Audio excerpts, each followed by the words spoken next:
اما بعد، یہ ایک حدیث ہے، حضرت انس رضی اللہ تعالیٰ عنہ سے روایت ہے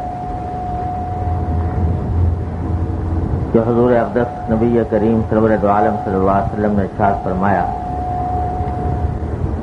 کہ اذا احب اللہ عبدا صب علیہ البلاء صبا،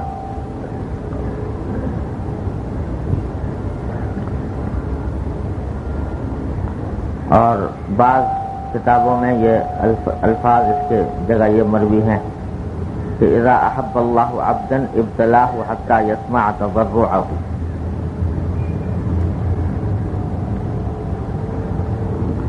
معنی اس کے یہ ہے، حدیث کا ترجمہ یہ ہے کہ جب اللہ تبارک و تعالی کسی بندے سے محبت فرماتے ہیں تو بعض اوقات اس کے اوپر مختلف آزمائشیں بھیجتے ہیں، اور وہ آزمائشیں بارش کی طرح اس کے اوپر برستی ہیں، اور بعض روایتوں میں اسی کے اندر یہ اضافہ ہے کہ جب ملائکہ فرشتے یہ کہتے ہیں کہ یا اللہ یہ تو آپ کا نیک بندہ ہے، آپ کا محبوب بندہ ہے، آپ سے محبت کرنے والا ہے، تو اس پر اتنی آزمائشیں کیوں؟ تو باری تعالیٰ جواب میں فرماتے ہیں کہ اس کو اسی حالت میں رہنے دو، اس لیے کہ میں چاہتا ہوں، مجھے یہ بات پسند ہے کہ میں اس کی آواز سنوں، اس کی دعا کی آواز سنوں، اس کی عاجزی اور گریہ و زاری کی آواز سنوں۔ یہ الفاظ ہیں حدیث کے۔ یہ حدیث اگرچہ سند کے اعتبار سے کمزور ہے، لیکن اس معنی کی متعدد احادیث آئی ہیں، ایک سے زیادہ۔ مثلا آگے حضرت ابو امامہ رضی اللہ تعالیٰ عنہ کی حدیث نقل کی ہے، اس کا بھی تقریباً مفہوم یہ ہے کہ اللہ تعالیٰ فرشتوں سے فرماتے ہیں کہ میرے بندے کے پاس جاؤ اور اس کو آزمائش میں مبتلا کرو، تو میں اس کی آواز سننا پسند کرتا ہوں۔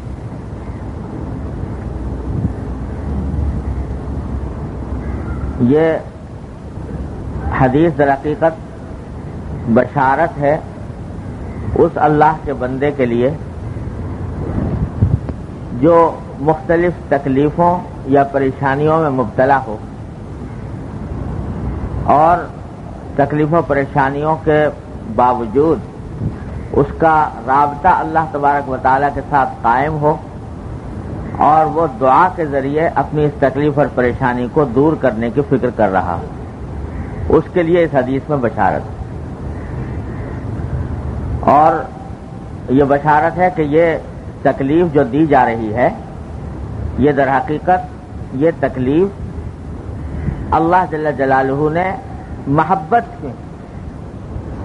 اور اللہ تبارک و تعالی نے اپنے کرم اور فضل سے یہ تکلیف دی ہے،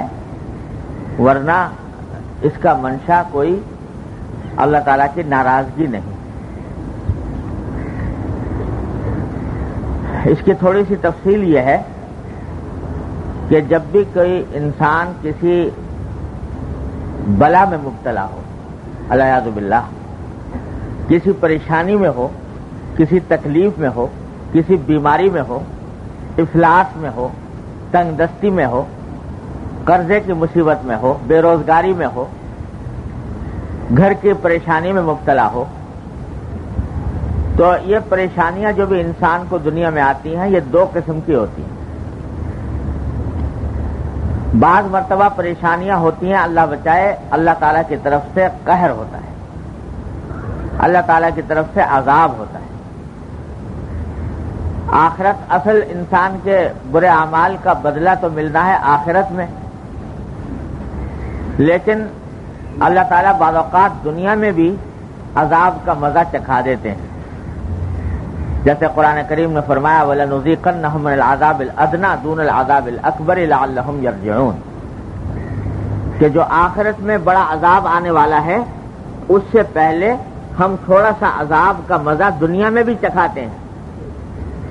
تاکہ ان کو ایک مرتبہ تازیانہ لگے اور یہ اپنی بدعمالیوں سے باز آئیں۔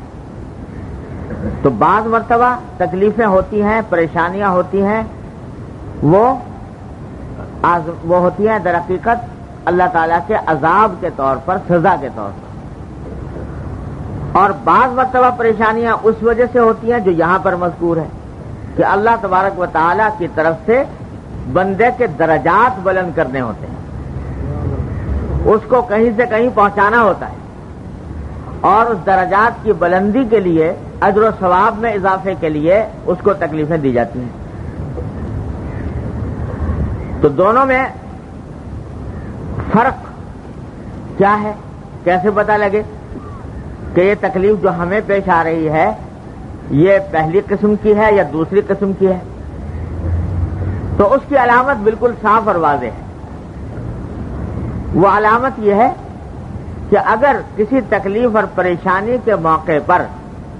انسان اللہ کی طرف رجوع کرنا چھوڑ دے اور اس کے دل میں اور وہ اللہ تعالیٰ کی تقدیر کا شکوہ کرنے لگے کہ میں ہی رہ گیا تھا اس پریشانی کے لیے، میں ہی رہ گیا تھا اس تکلیف کے لیے، کیوں میرے اوپر یہ تکلیفیں آ رہی ہیں، شکوہ کرنے لگے، گلہ کرنے لگے اور وہ اللہ تعالیٰ کی طرف رجوع کرنا چھوڑ دے۔ تکلیفوں کی حالت میں آدمی جو پھنس کر پہلے نمازی تھا نماز چھوڑ دی، کچھ معمولات کا پابند تھا وہ معمولات چھوڑ دیے، اور اللہ تعالیٰ کی طرف رجوع نہیں کر رہا، اس تکلیف کو دور کرنے کے لیے سارے ہاتھ پاؤں مار رہا ہے، اپنے ظاہری کام کر رہا ہے، لیکن اللہ تعالیٰ کی طرف رجوع نہیں کرتا، دعا نہیں کرتا، اللہ تعالیٰ سے مانگتا نہیں، استغفار نہیں کرتا، توبہ نہیں کرتا۔ یہ علامت اللہ بچائے اس بات کی ہے کہ یہ تکلیفیں اللہ تعالیٰ کی طرف سے قہر ہیں، اللہ تعالیٰ کی طرف سے سزا ہے، عذاب ہے۔ اللہ تعالیٰ ہر مومن کو اس سے محفوظ رکھے۔ لیکن اگر تکلیف آنے کے باوجود انسان رجوع کر رہا ہے اللہ تعالیٰ سے، یا اللہ میں کمزور ہوں، اس تکلیف کا تحمل نہیں کر سکتا، اپنی رحمت سے مجھے اس سے بچا لیجئے، اپنی رحمت سے مجھے سے محفوظ فرما دیجئے، رجوع کر رہا ہے اللہ تبارک و تعالیٰ ہی سے، اور دل میں شکوہ اور گلہ نہیں ہے، تکلیف کا احساس ہے، اس تکلیف میں چاہے روئے بھی، اس تکلیف میں چاہے رنج کا اظہار بھی کرے، غم کا اظہار بھی کرے، لیکن اللہ تبارک و تعالیٰ کی تقدیر سے شکوہ نہیں، اور رجوع اسی کی طرف ہے کہ اس تکلیف کی حالت میں وہ پہلے سے زیادہ اللہ تعالیٰ کی طرف رجوع کر رہا ہے، پہلے سے زیادہ نمازیں پڑھ رہا ہے، پہلے سے زیادہ اللہ تعالیٰ سے دعائیں مانگ رہا ہے۔ تو یہ علامت اس بات کی ہے کہ انشاءاللہ یہ تکلیف اللہ جل جلالہ کی طرف سے بطور ترقی درجات ہے، اور وہ اس حدیث کا مصداق ہے جو یہاں پر بیان کی گئی۔ اور یہ رہا یہ کہ صاحب یہ عجیب معاملہ، اگر کسی کے دل میں یہ خیال پیدا ہو کہ بھئی جب کسی بندے سے محبت ہے تو محبت میں تو آرام پہنچایا جاتا ہے، راحت دی جاتی ہے، تکلیف کیوں دی جا رہی ہے؟ بندے کو جب محبت ہے بندے سے تو اس کو آرام پہنچانا چاہیے، تکلیف کیوں دے رہے ہیں؟ اگر کسی کے دل میں یہ خیال پیدا ہو تو اس کا جواب یہ ہے کہ دیکھو اس کائنات میں، پہلے بھی بار بار میں آپ سے عرض کر چکا ہوں، اس دنیا میں کوئی بھی انسان ایسا نہیں جس کو کبھی نہ کبھی کوئی نہ کوئی تکلیف نہ پہنچے، کوئی نہ کوئی صدمہ نہ پہنچے۔ کوئی بھی انسان، چاہے وہ بڑے سے بڑا نبی اور پیغمبر ہو، یا ولی ہو اور صوفی ہو، یا کوئی سرمایہ دار ہو، دولت مند ہو، کتنی دولت رکھنے والا ہو، ایسا نہیں ہو سکتا کہ وہ تکلیف کے بغیر دنیا سے چلا جائے۔ اس واسطے کہ اللہ تبارک و تعالیٰ نے یہ عالم بنایا ہی دنیا کا ایسا ہے کہ اس میں غم اور خوشی، رنج اور تکلیف، صدمہ اور تکلیف، یہ سب ساتھ ساتھ چلتے ہیں۔ جو خالص خوشی کا مقام ہے، خالص راحت کا مقام ہے، وہ یہ دنیا ہے ہی نہیں، وہ اور عالم ہے، وہ ہے جنت کا عالم۔ اللہ تعالیٰ اپنی رحمت سے ہم سب کو عطا فرما دے، اپنی رحمت سے۔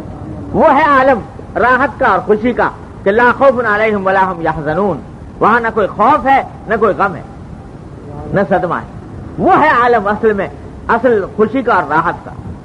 دنیا تو بنائی ہی اللہ تعالیٰ نے ایسا ہے، ایسی چیز ہے جس میں کبھی خوشی ہوگی، کبھی غم ہوگا، کبھی سردی ہوگی، کبھی گرمی ہوگی، کبھی دھوپ ہوگی، کبھی چھاؤں ہوگی، کبھی ایک حالت ہوگی، کبھی دوسری حالت ہوگی۔ تو دنیا تو اصل میں ہے ہی ایسی چیز، لہذا اس میں ایسا ممکن نہیں کہ کوئی شخص بے غم ہو کر بیٹھ جائے، ہو ہی نہیں سکتا۔ ہمارے حضرت والا حضرت حکیم الامت صلی اللہ تعالیٰ سرہ نے اپنے مواعظ میں قصہ لکھا ہے کہ ایک شخص تھا، اس کی ملاقات ہو گئی کہیں حضرت خضر علیہ السلام سے، حضرت خضر علیہ السلام سے کہیں ملاقات ہوئی، تو اس نے حضرت خضر علیہ السلام سے کہا کہ حضرت میرے واسطے یہ دعا کر دیجئے کہ مجھے زندگی میں کوئی غم تکلیف نہ آئے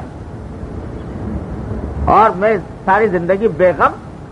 ہو کر گزاروں، کبھی کوئی تکلیف نہ پہنچے۔ حضرت خضر علیہ السلام نے فرمایا کہ بھائی یہ دعا تو ہو نہیں سکتی یہاں دنیا میں، کیونکہ غم تو آئے گا، تکلیف تو آئے گی، لہذا میں یہ دعا تو نہیں کر سکتا۔ البتہ ایک بات کر سکتا ہوں، وہ یہ کہ تم ذرا تلاش کرو اپنے ماحول میں جو آدمی تمہیں سب سے زیادہ بے غم نظر آئے یا سب سے زیادہ کم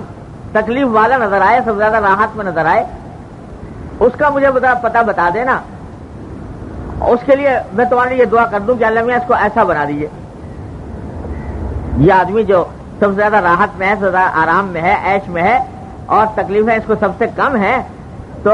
اس جیسا بنا دیجیے، یہ دعا کر دوں۔ تو تلاش کر کے بتاؤ کوئی آدمی۔ یہ بڑے خوش ہوئے، سوچا کہ چلو کم از کم ایسی دعا تو ایسا تو مل جائے گا کہ جو بہت زیادہ راحت اور آرام میں ہے، عیش میں ہے۔ تو یہ تلاش کرنے کے لیے نکلے، چاروں طرف گھوم پھر کے دیکھا تو ایک جوہر ہی ملا، جو جوہر یہ سونا چاندی زیورات اور یہ قیمتی پتھر یہ فروخت کرتا تھا۔ تو دیکھا تھا بڑی عالی شان اس کی دکان تھی، اس میں نوکر چاکر تھے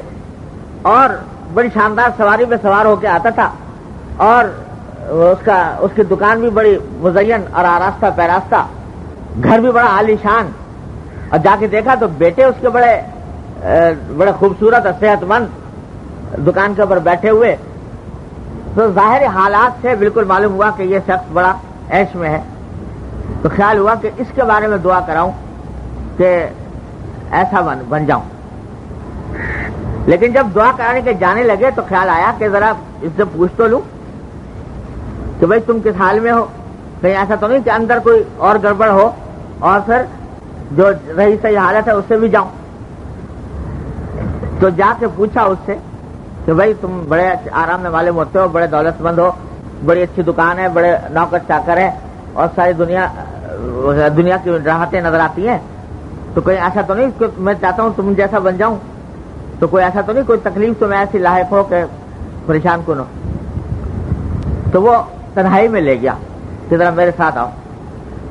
لے جا کر اس سے کہا کہ بھائی تم مجھے سمجھتے ہو کہ میں بڑا دولت مند اور بڑا عیش و آرام میں ہوں، میں تو یہ سمجھتا ہوں کہ اس دنیا میں مجھ سے زیادہ غم میں اور تکلیف میں کوئی اور ہے ہی نہیں۔ اور پھر اسے جو تفصیل بتائی اپنے گھر کی، اپنی بیوی کی اخلاقی حالت کے بارے میں ایسی ایک قصہ سنایا جو زبان سے سنانا بھی مشکل ہے، اور کہا کہ میں اس کی وجہ سے اس قدر اذیت میں ہوں کہ کوئی لمحہ میرا ایسا نہیں گزرتا جس کے اندر مجھے یہ اذیت لاحق نہ ہوتی۔ تو تم میرے ظاہری حالات کو دیکھ رہے ہو، ظاہری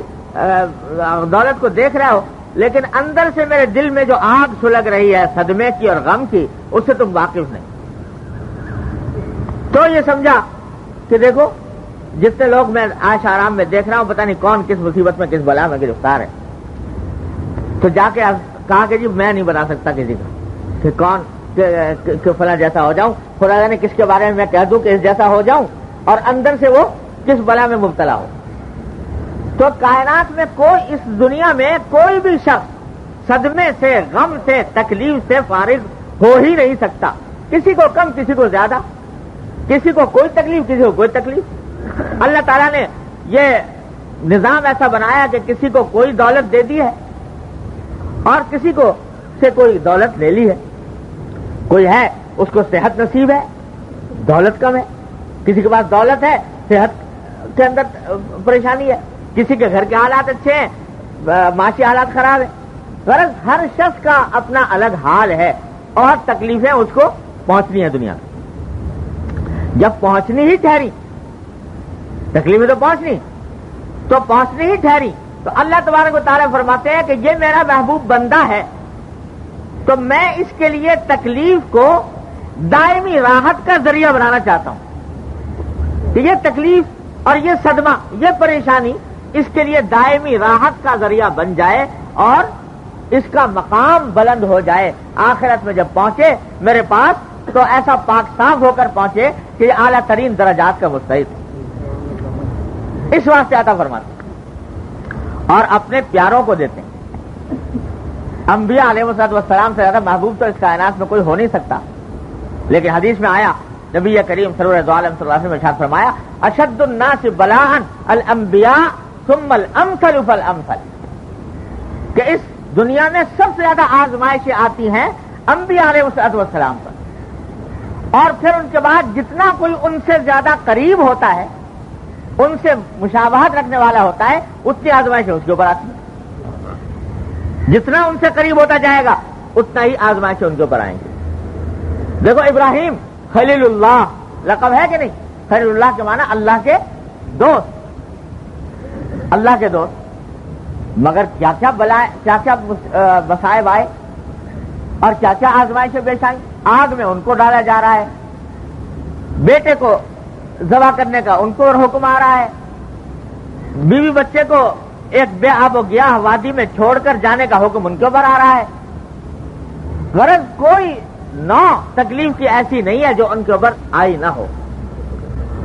اپنے پیارے ہیں لیکن دیا جا رہا ہے، تکلیف دی جا رہی ہے، اس واسطے دی جا رہی ہے تاکہ ان کے درجات بلند کیے جائیں۔ ارے جب ان تکلیفوں کا انعام ملے گا آخرت میں تو اس وقت پتہ چلے گا کہ یہ تکلیفیں تو کوئی پرکاہ کے برابر حیثیت ہی نہیں رکھتی تھی، وہ تو بھول جائے گا انسان، اور پھر اس کے بدلے جو انعامات اللہ تبارک و تعالیٰ کی طرف سے ہوں گے تو ان کا کچھ ٹھکانہ نہیں۔ اسی لیے حدیث میں آتا ہے کہ حضور اقدس نبی کریم صلی اللہ علیہ وسلم نے ارشاد فرمایا کہ جب اللہ جل جلالہ آخرت میں صبر کرنے والوں کو صبر کا انعام عطا فرمائیں گے، تکلیفیں جن کو ملی تھی اور ان تکلیفوں پر انہوں نے صبر کیا تھا،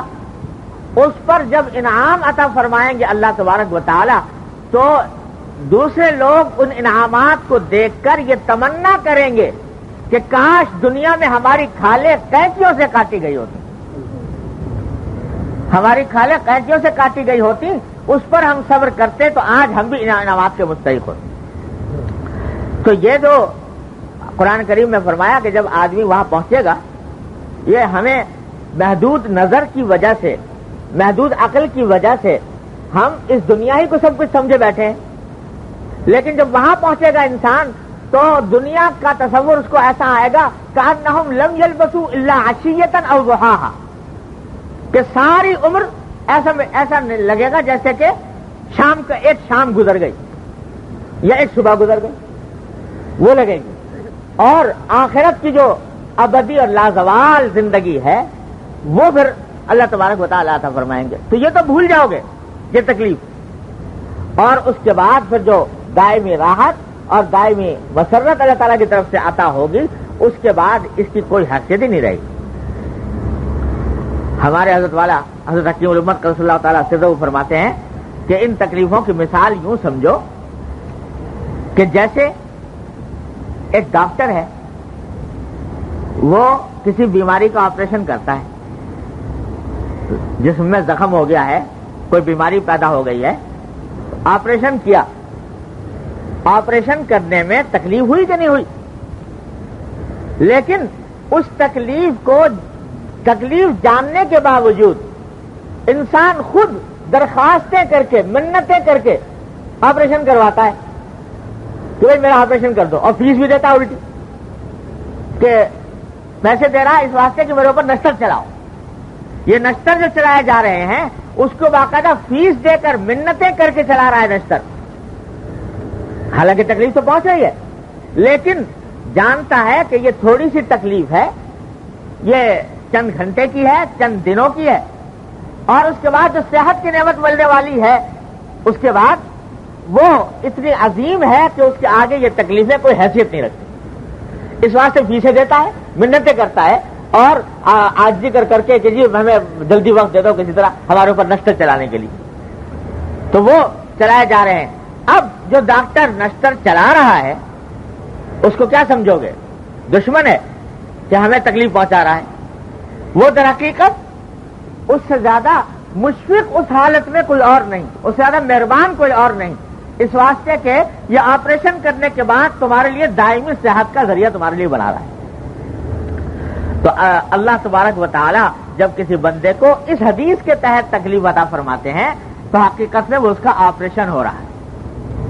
آپریشن ہو رہا ہے کہ اس کو پاک صاف کیا جائے۔ ہمیں اپنے پاس جب ہم اس کو بلائیں تو یہ پاک صاف ہو کر آئے اور گناہوں سے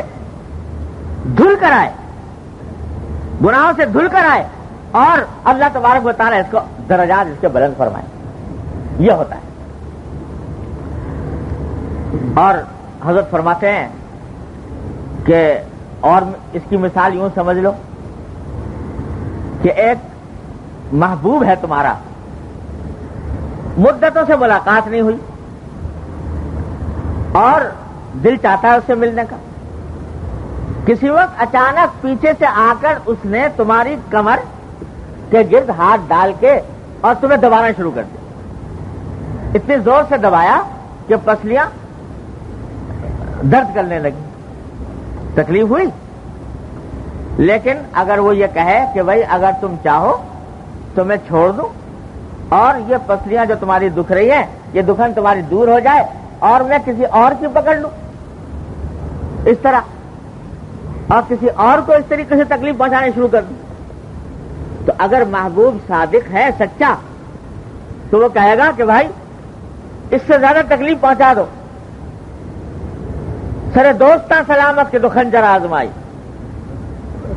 سرے دوستاں سلامت کہ تو خنجر آزمائی، نہ شود نصیب دشمن کے شود ہلاک تیغت، سرے دوستاں سلامت کے تو خنجر آزمائی، تیرے خنجر یہ دشمنوں کے، میں نہیں چاہتا کہ تیرا خنجر دشمنوں پر چلے، تیرا نشتر دشمنوں پر چلے، یہ تو سرے دوستاں سلامت کے تو خنجر آزمائی۔ تو اللہ تبارک و تعالیٰ کی طرف سے یہ جو آتی ہیں تکلیفیں، حقیقت میں اللہ کے ان بندوں پر جو رجوع کرنے والے ہیں اللہ تعالیٰ کی طرف، تو فرماتے ہیں وَلَنَبْلُوَنَّكُمْ بِشَيْءٍ مِّنَ الْخَوْفِ وَالْجُوعِ وَنَقْصٍ مِّنَ الْأَمْوَالِ وَالْأَنفُسِ وَالثَّمَرَاتِ، ہم تمہیں آزمائیں گے، ضرور آزمائیں گے، یعنی اتنی تاکید کے ساتھ لَنَبْلُوَنَّكُمْ، تمہیں ضرور آزمائیں گے۔ کہاں سے آزمائیں گے؟ بِشَيْءٍ مِّنَ الْخَوْفِ، کبھی کوئی خوف آ جائے گا، کبھی والجوع، کبھی بھوک سے آزمائیں گے، کبھی تمہارے مال میں کمی ہو جائے گی، کبھی تمہارے پھلوں میں کمی ہو جائے گی، کبھی تمہارے ملنے جلنے والے اعزاء اقربا میں کمی ہو جائے گی کہ کسی کا انتقال ہو گیا، یہ تو ہم آزمائیں گے، تمہیں چھوڑ نہیں سکتے۔ اور آگے کیا؟ وَبَشِّرِ الصَّابِرِينَ الَّذِينَ إِذَا أَصَابَتْهُمْ مُصِيبَةٌ قَالُوا إِنَّا لِلَّهِ وَإِنَّا إِلَيْهِ رَاجِعُونَ، خوشخبری سنا دو ان لوگوں کو جو ان آزمائشوں پر صبر کریں اور یہ کہہ دیں کہ انا للہ و انا الیہ راجعون، اولئک علیہم صلوات من ربہم ورحمہ، ان کے اوپر صلوات ہے یعنی رحمتیں ہی رحمتیں اللہ تعالیٰ کی، واولئک هم المہتدون، اتنی بڑی گواہی اللہ تعالیٰ نے دے دی۔ تو بھائی یہ تو اللہ تعالیٰ کا نظام ہے کہ اللہ تعالیٰ اپنے نیک بندوں کو بعض اوقات یہ تکلیفیں اس لیے پہنچاتے ہیں کہ ان کے درجات بلند ہوں. ہمارے حضرت والد صاحب کا تعالیٰ سے یہ شعر پڑھا کرتے تھے بڑے عجیب وجد کے سے عالم میں. اللہ کہ وہ فارسی کا شعر ہے کہ ماں پروریم دشمن و مامی کشیم دوست، ماں پروریم دشمن و مامی کشیم دوست، کسرا چراؤ چون رسد در قضائے ماں. کہ ہم بعض اوقات دشمن کو پالتے ہیں، اس کو ترقی دیتے ہیں اور دوست کو مارتے ہیں، دوست کو تکلیف پہنچاتے ہیں. کسرا چراؤ چون رسد در قضائے ماں. ہمارے قضا میں، ہماری تقدیر میں کسی کو چون و چرا کی مجال نہیں. ہماری حکمت کو کون سمجھے؟ حضرت نے ایک قصہ لکھا ہے حضرت حکیم الامت صلی اللہ تعالی وسلم نے کہ وہ آئین میں فرمایا کہ ایک شہر میں 2 آدمی بستر مرگ پر پڑے ہوئے تھے. ایک تھا مسلمان اور ایک تھا یہودی. دونوں موت کے قریب پہنچ رہے تھے، بستر مرگ پر تھے. تو یہ جو